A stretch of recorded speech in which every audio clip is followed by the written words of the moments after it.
Most modern investors exist in a state of dangerous financial hypnosis, sincerely believing that the digits displayed on their mobile apps are indisputable proof of ownership of real assets, protected by the sacred right of private property and powerful state institutions. However, the harsh legal reality hidden within the depths of multi-page user agreements that no one reads states otherwise. Your shares of Apple, Tesla, or U.S. Treasury bonds do not actually belong to you. You are merely a beneficial owner, while the legal title is registered in the so-called street name of your broker or a specialized depository.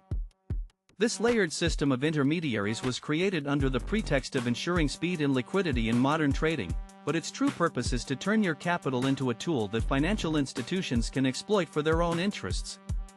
In the event of a massive systemic crisis, you will discover with horror that you are not the owner of a stake in the global economy, but merely one of thousands of unsecured creditors in a long line at the liquidation committee of a bankrupt broker, where your digital assets will be frozen or cancelled unilaterally to save systemically important players.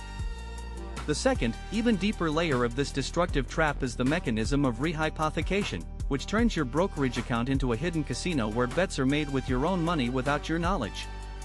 When you check the box in a margin agreement or simply accept the standard terms of a major broker, you are effectively giving them the legal right to pledge your assets as collateral for their own risky operations, leveraged trades, and borrowings from prime banks. Your stocks, which you considered your safe haven, can be used as collateral in complex derivative chains on the other side of the world.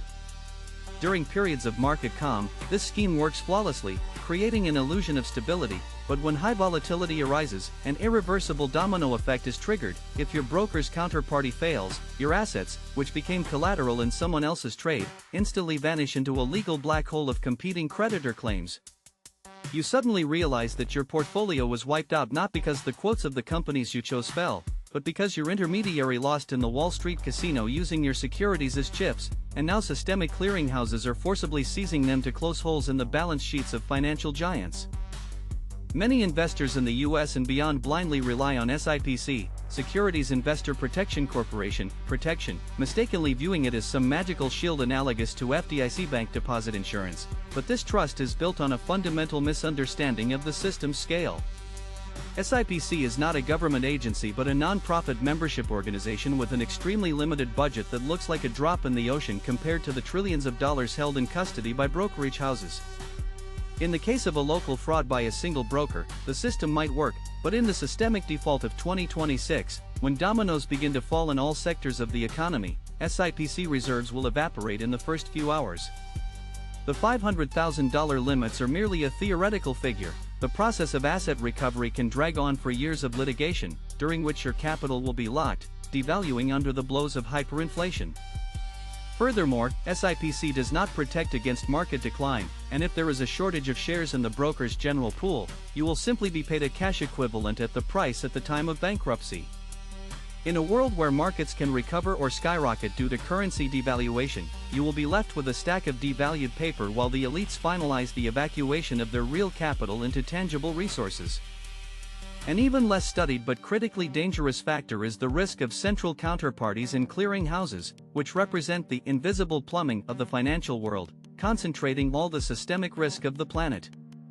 Every one of your trades passes through these institutions, which in theory are supposed to guarantee stability, but in practice have the authority to activate mutual loss-sharing protocols in moments of critical stress.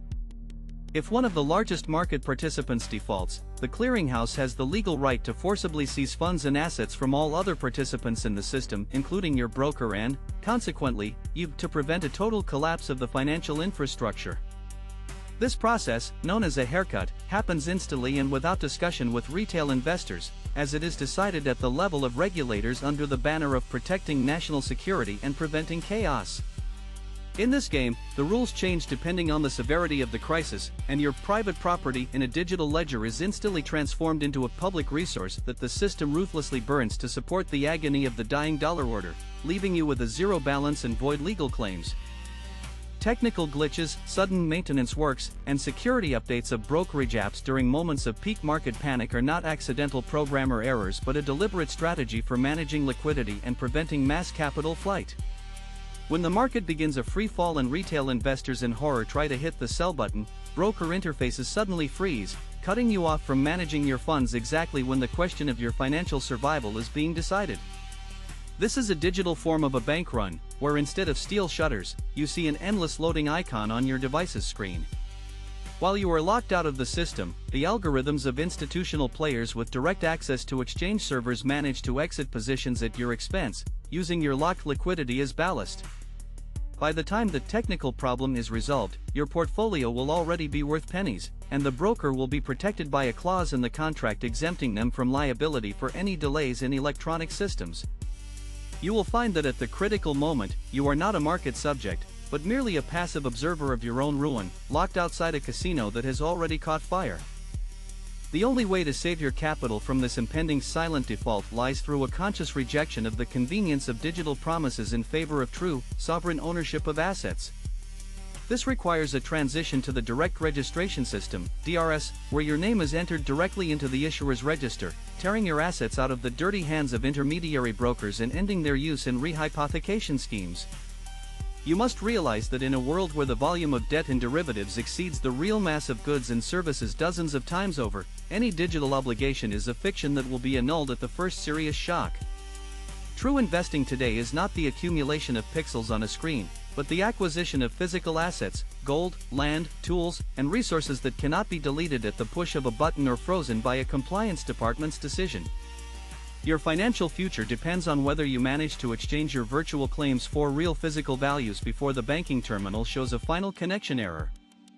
The time for half measures is over. When the system begins to devour itself, only those who took their chips off the table in time and turned them into a tangible fortress, immune to the legal tricks of the banking elite, will survive.